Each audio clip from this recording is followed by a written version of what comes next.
Tanpa energi dari Indonesia, Singapura dan Malaysia akan jatuh dalam kegelapan. Negara-negara seperti Singapura dan Malaysia harus mulai berpikir ulang. Oke, Kak Mina yang dari Damansara tujuan Bandung sudah sampai. Gimana perjalanannya, Kak? Ada masuk hutan ataupun turun lumpur ada? Ada. Naiknya dari mana? Naiknya dari Dermaga. Oke. Amanah ya? Amanah. Selangor Surabaya 2600. Selangor Jakarta.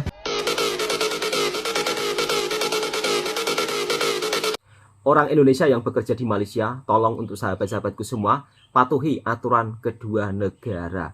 Lagi-lagi orang Indonesia sering mengabaikan hal-hal yang kiranya sangat membahayakan diri kalian sendiri.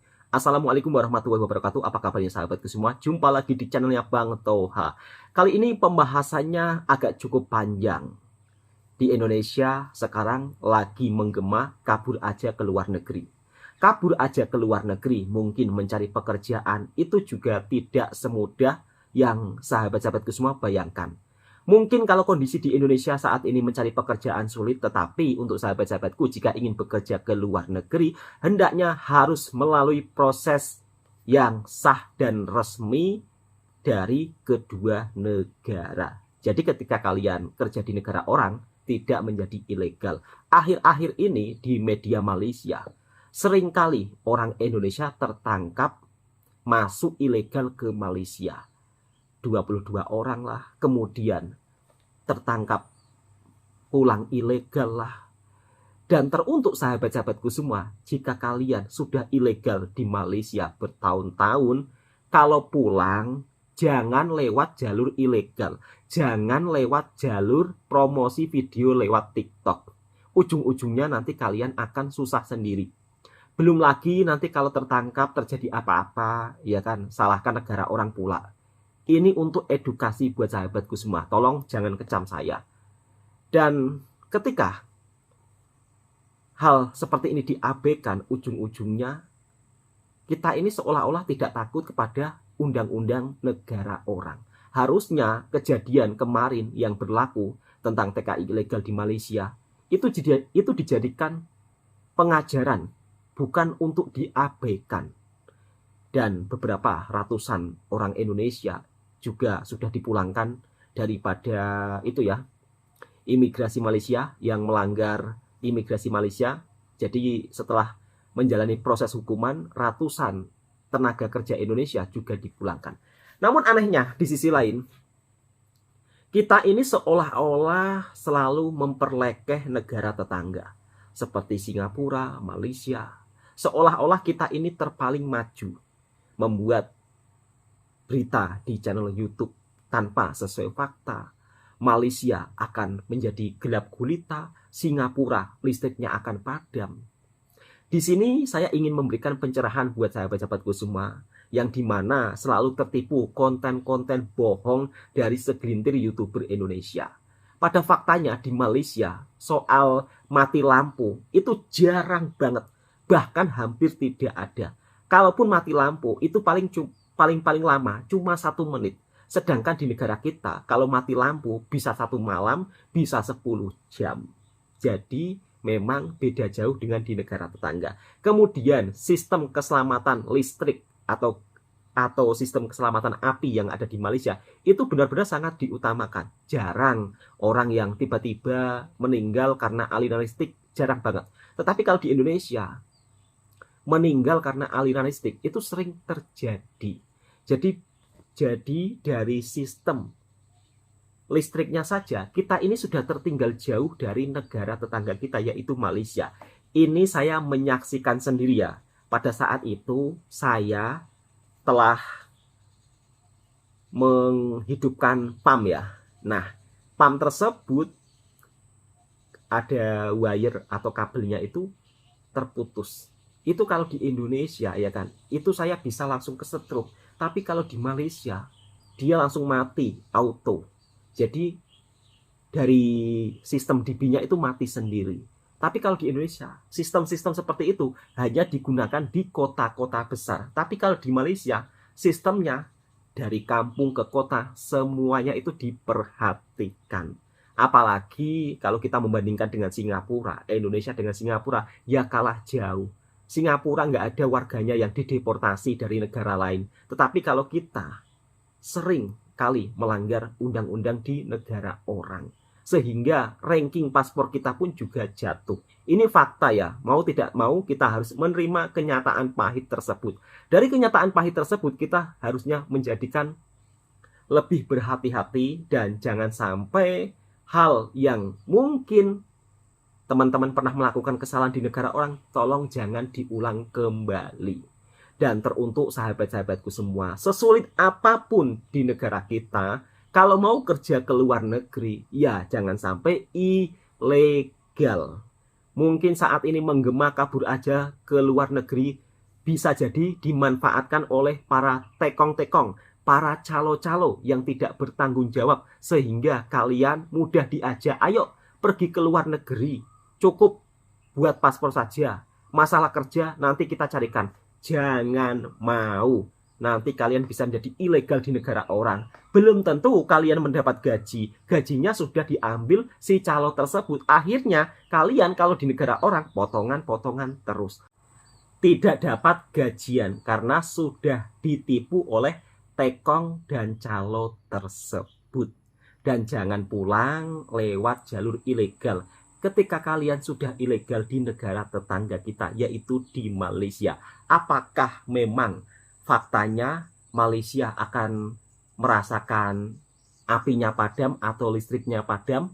Kemudian apakah Singapura juga akan apinya padam, listriknya padam, karena Indonesia menjadi raksasa energi konon katanya. Tapi kita simak dan kita dengarkan saja. Nanti di akhir video saya ingin memberikan penjelasan supaya sahabatku semua juga tidak percaya dengan berita-berita yang kiranya tidak sesuai fakta. Indonesia kini berdiri sebagai raksasa energi yang mulai memperlihatkan taringnya. Sudah cukup lama kita dimanfaatkan sebagai penyedia sumber daya murah untuk negara-negara tetangga, tetapi masa-masa itu telah berakhir. Singapura dan Malaysia harus bersiap menghadapi kenyataan bahwa listrik mereka akan segera padam, pabrik-pabrik mereka akan berhenti beroperasi, dan kehidupan mewah mereka akan lenyap dalam kegelapan jika Indonesia memutuskan untuk menutup keran energi. Sudah bukan rahasia lagi bahwa Singapura bergantung hampir sepenuhnya pada pasokan gas alam dari Indonesia. Lebih dari 70% kebutuhan listrik Singapura berasal dari gas alam yang dikirim langsung melalui pipa dari Sumatera. Jika pasokan ini dihentikan, pembangkit listrik Singapura akan lumpuh dan kota yang selalu gemerlap itu akan berubah menjadi bayangan dari kejayaannya sendiri. Bayangkan bagaimana rasanya bagi mereka yang terbiasa dengan kenyamanan dan teknologi tinggi, tiba-tiba harus hidup tanpa listrik, tanpa internet, tanpa AC di tengah iklim tropis yang panas. Tak hanya Singapura, Malaysia pun berada dalam ancaman yang sama. Hampir separuh dari kebutuhan energi Malaysia dipenuhi oleh impor dari Indonesia, terutama batu bara dan gas alam. Ketika Indonesia sempat menutup ekspor batu bara pada awal 2022, Malaysia langsung panik. PLTU mereka hampir lumpuh, harga listrik melonjak, dan mereka terpaksa membeli batu bara dari negara lain dengan harga yang jauh lebih mahal. Hal ini membuktikan bahwa tanpa pasokan energi dari Indonesia, Malaysia tak akan mampu bertahan. Indonesia bukan hanya kaya akan sumber daya energi, tetapi juga telah mengambil langkah berani dalam hilirisasi. Presiden Joko Widodo telah menetapkan kebijakan untuk menghentikan ekspor sumber daya mentah dengan harga murah. Ini berarti jika Singapura dan Malaysia masih ingin mendapatkan energi dari Indonesia, mereka harus membayar lebih mahal atau mencari alternatif yang jauh lebih sulit dan mahal. Indonesia kini bukan hanya sekadar pemasok bahan mentah, tetapi telah bertransformasi menjadi kekuatan ekonomi dan energi yang diakui dunia. Negara-negara besar kini mulai memandang Indonesia sebagai pemain utama dalam rantai pasok global, bukan lagi sebagai penyedia sumber daya murah yang bisa dieksploitasi. Dengan kebijakan hilirisasi yang semakin kuat, Indonesia kini mengendalikan harga dan distribusi energi bukan hanya untuk kawasan Asia Tenggara tetapi juga dunia.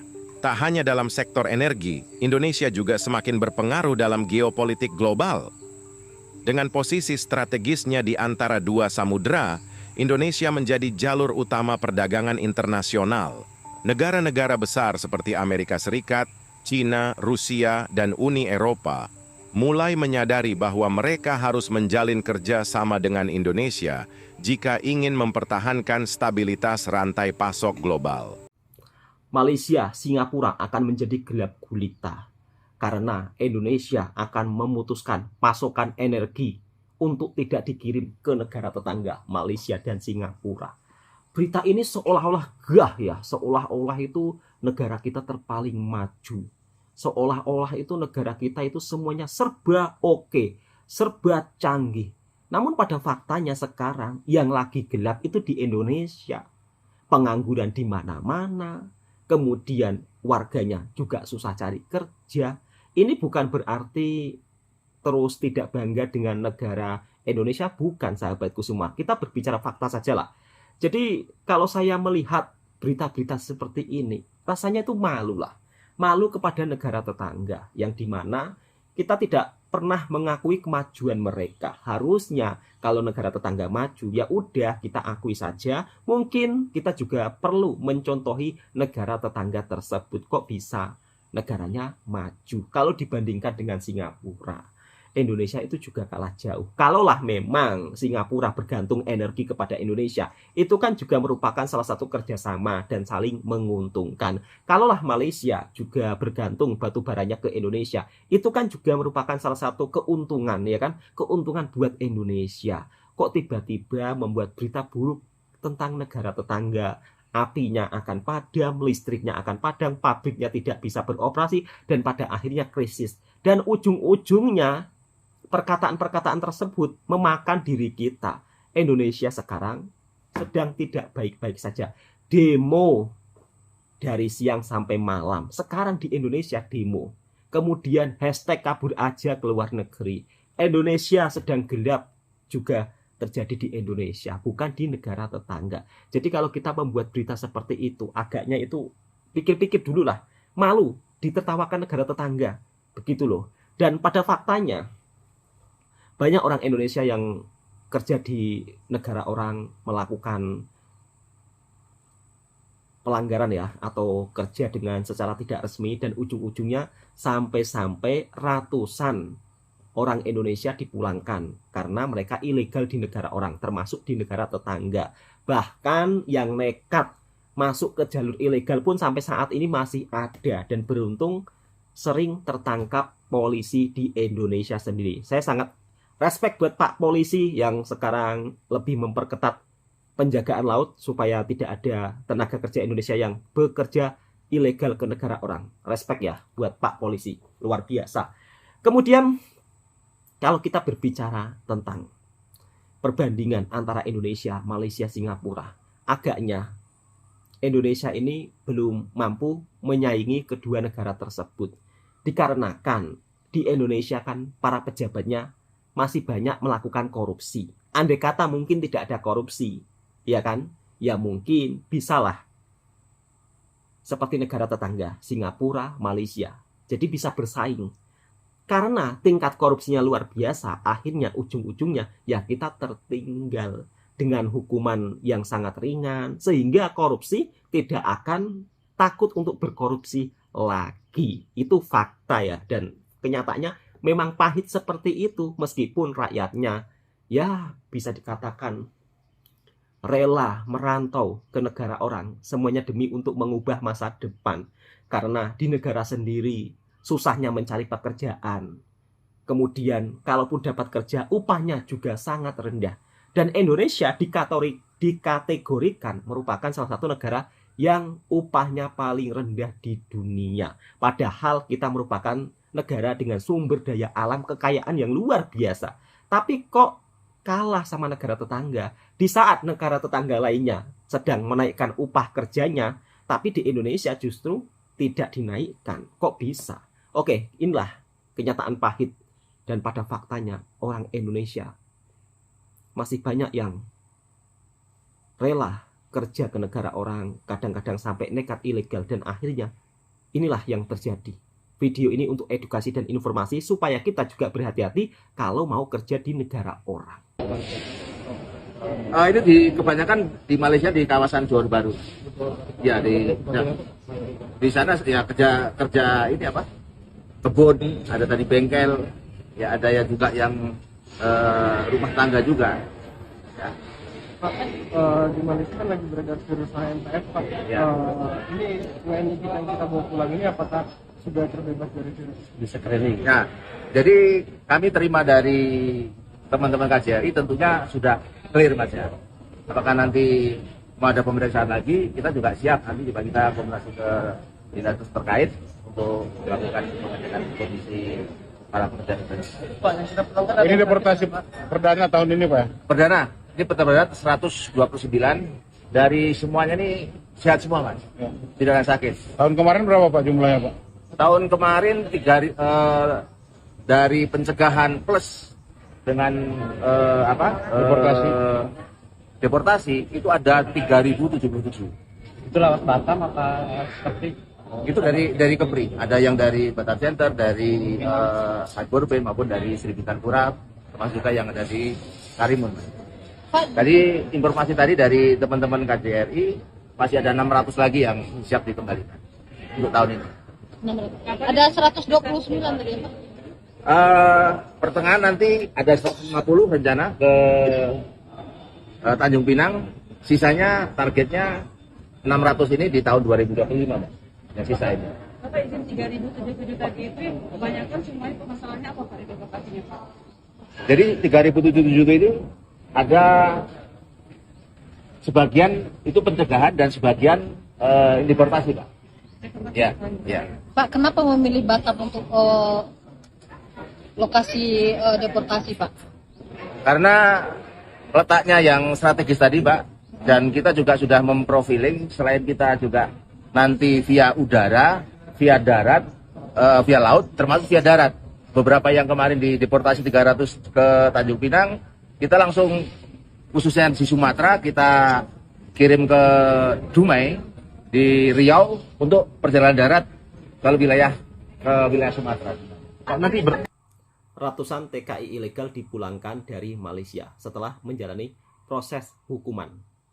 Konsulat Republik Indonesia di Tawau kembali memfasilitasi deportasi dan perwakilan Republik Indonesia di Kota Kinabalu, Malaysia. Sebanyak 225 pekerja migran Indonesia dari depo tahanan imigrasi. Para PMI tersebut dipulangkan melalui jalur laut menuju Pelabuhan Tununtakan Nunukan, Kalimantan Utara. Pemulangan ini merupakan bagian dari upaya pemerintah dalam memberikan perlindungan bagi warga negara Indonesia di luar negeri serta memastikan pekerja dapat kembali ke tanah air dengan aman. Pemerintah Indonesia terus menghimbau warga negara yang ingin bekerja di luar negeri untuk mengikuti prosedur yang resmi guna menghindari masalah hukuman di negara tujuan.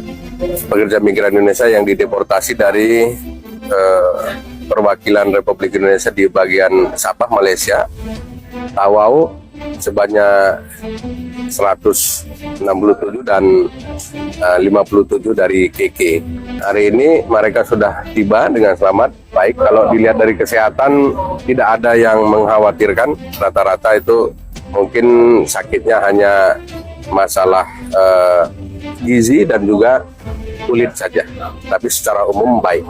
Nah, kita terima setelah ini nanti teman-teman dari teknis imigrasi dan juga bea cukai setelah melakukan kegiatan KKP untuk asesmen kesehatannya secara umum.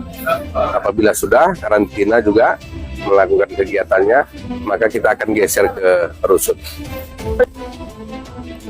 Dan pada faktanya TKI yang baru saja menjalani proses hukuman karena melanggar undang-undang negara orang, ya sehat semua ya kan? Kata siapa?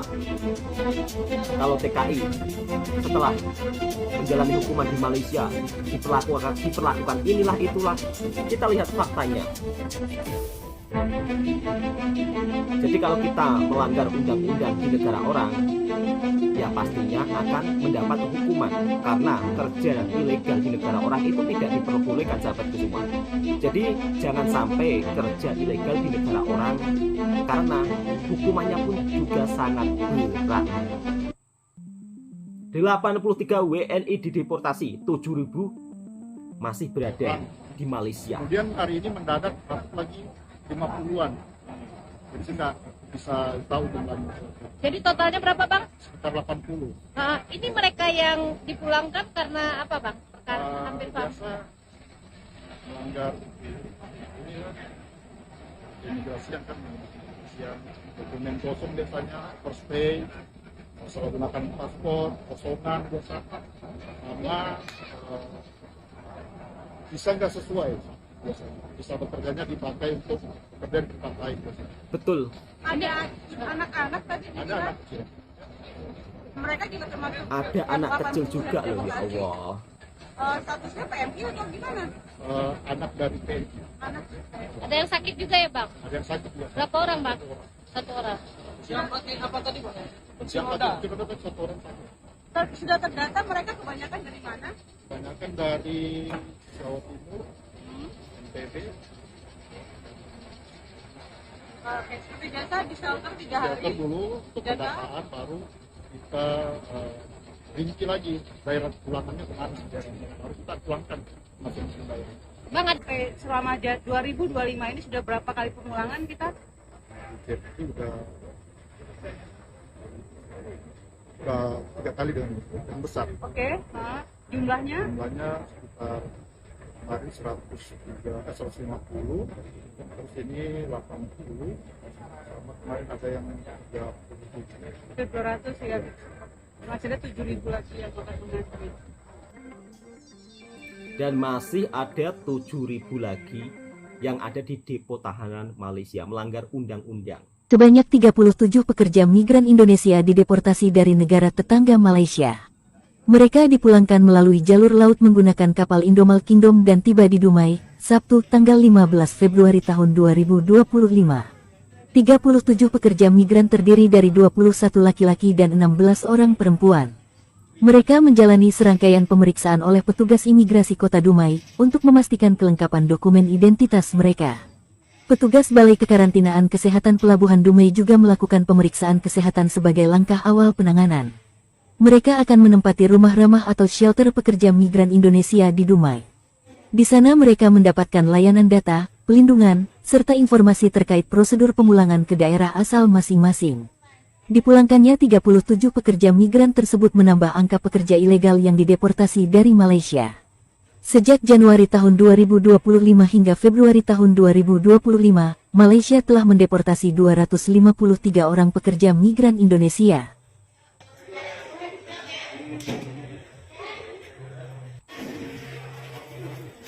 Dan semoga saja dengan adanya berita ini teman-teman, kalau pulang ke Indonesia, misal kata kalian sudah ilegal, pulanglah dengan jalur yang benar.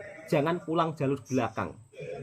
Indonesia semakin gelap ditambah dengan pernyataan Wakil Menteri Tenaga Kerja Immanuel Ebenezer yang merespon tren kabur aja dulu dengan kalimat kabur sajalah, kalau perlu jangan balik lagi. Pernyataan ini mencerminkan sikap pejabat yang jauh dari tanggung jawabnya sebagai pelayan publik. Alih-alih memahami keresahan generasi muda yang sulit berkembang di negaranya, ia justru merespon dengan nada sarkasme. Ini bukan hanya menunjukkan kurangnya empati, tetapi juga gagal dalam memahami akar masalah, mulai dari lapangan kerja yang terbatas, ketidakjelasan ekonomi, serta rendahnya jaminan kesejahteraan. Jika pejabat setingkat wakil menteri bersikap seperti ini, jangan berharap pemerintah kepada generasi muda untuk tetap optimis dan mau berkontribusi untuk bangsanya. Pernyataan ini semakin menunjukkan bahwasannya para pejabat kita lebih sibuk menyalahkan rakyat daripada mencari solusi. Halo, assalamualaikum. Waalaikumsalam, Mas. Teman-teman, kita tentu perhatikan apa yang terjadi kemarin. Betul. Soal Indonesia gelap, teman-teman mahasiswa turun dan juga saya rasa ada masyarakat sipil yang turun. Ini tentu menjadi energi untuk memperbaiki bangsa ini. Betul. Sejumlah tuntutan digelontorkan oleh teman-teman mahasiswa. Ada beberapa media besar ya, misalnya Kompas, Detik juga semacam mengkurasi sekitar ada 13 tuntutan mahasiswa yang kemarin turun. Ada soal pendidikan, ada soal ekonomi, ada soal minerba, ada soal reformasi TNI Polri dan soal-soal lainnya. Saya rasa ini adalah partisipasi publik yang harus diapresiasi karena tentu bangsa ini bukan milik 1-2 golongan. Betul sekali, Mas. 1-2 orang. Iya. Jadi bangsa ini milik kita semua. Ada niat baik untuk memperbaiki bangsa ini dari semua kalangan. Betul. Tentu kita berharap pemerintah dan juga negara bisa bijak melihat aspirasi ini. Betul sekali. Itu juga jangan dicuekin karena alangkah baiknya kita tabayun. Betul. Mungkin ya, diundang teman-teman mahasiswa, diajak berpikir, karena sekali lagi jangan-jangan teman-teman mahasiswa ini akan memimpin kita sewaktu-waktu nanti. Jadi terus positif melihat semua kondisi politik dan ekonomi yang terjadi. Tentu kita berbaik sangka bahwa pemerintah juga melakukan sejumlah upaya untuk memperbaiki kondisi, tetapi tolong dikomunikasikan dengan banyak dan baik. Kalau masyarakat merasa tidak puas, jangan-jangan ada benarnya, karenanya mohon sekali lagi dikomunikasikan dengan baik. Jangan ada lagi komunikasi-komunikasi seperti kemarin-kemarin yang justru memancing atau memperkeruh opini publik di ruang publik. Gimana menurut kalian? Dan kabarnya hari ini masih ada lagi aksi, sehingga kita doakan mudah-mudahan semua akan bermuara pada kebaikan bangsa. Fakta pahit yang harus kita terima. Segelintir YouTuber Indonesia kadang-kadang kalau membuat berita bohong itu luar biasa, berita hoax. Malaysia akan gelap, Singapura akan padam, mereka ketakutan, aliran energi diputus dari Indonesia, dan pada fakta pahitnya Indonesia saat ini yang tidak baik-baik saja dan gelap. Karena di beberapa daerah mahasiswa demo menggugat atau tidak terima dengan kebijakan-kebijakan saat ini. Kemudian anak mudanya #kabur aja ke luar negeri. Dinilai hidup di negara sendiri susah untuk mendapatkan pekerjaan, kemudian juga ekonominya makin dengan situasi yang tidak baik-baik saja. Sebagai orang Indonesia, saya mendoakan mudah-mudahan para pemimpin yang ada di negara kita melakukan hal yang terbaik. Namun di sisi lain, kadang-kadang ketika dikritik, seolah-olah pejabat kita itu tidak bersalah. Dan ujung-ujungnya seolah-olah rakyat lagi yang bersalah. #kabur aja ke luar negeri juga ditanggapi. Kalau mau kabur, kabur aja, sekalian nggak balik. Itu kan salah. Dan itu tanggapan dari Wakil Menteri Tenaga Kerja. Ini kan ya, seorang Wakil Menteri Tenaga Kerja harusnya kan bisa menangani terkait kenapa banyak pengangguran di Indonesia. Dan kemudian kenapa orang-orang yang ada di negara kita kadang-kadang nekat ilegal di negara orang. Ya mungkin salah satunya mungkin ini ya, faktor sulitnya mencari pekerjaan di negara sendiri. Namun di sisi lain teman-teman, kalau kita mau kerja ke luar negara, tolonglah jangan sampai lewat jalur ilegal. Sudah cukup sudahlah. Kemarin-kemarin yang sudah terjadi, tolong jangan diulangi lagi. Takutnya nanti kalau terjadi apa-apa, ujung-ujungnya pemerintah sendiri yang susah, ya kan? Dan merugikan hubungan baik dari negara-negara yang kita kunjungi kalau kita melanggar aturan di negara tersebut. Oke, cukup sekian. Mudah-mudahan video ini juga bisa memberikan informasi yang bermanfaat buat sahabatku semua. Dan tentunya mudah-mudahan negara kita tercinta baik-baik saja meskipun di dalam keadaan situasi yang sulit. Teman-teman jangan sampai nekat ilegal ke negara orang ya. Tolong. Assalamualaikum warahmatullahi wabarakatuh. Jika suka video saya, untuk sahabat-sahabatku, mungkin kalau kiranya video ini bermanfaat, sebarluaskan supaya teman-teman yang kurang informasi bisa mendapatkan informasi yang sesuai fakta dan sejelas-jelasnya.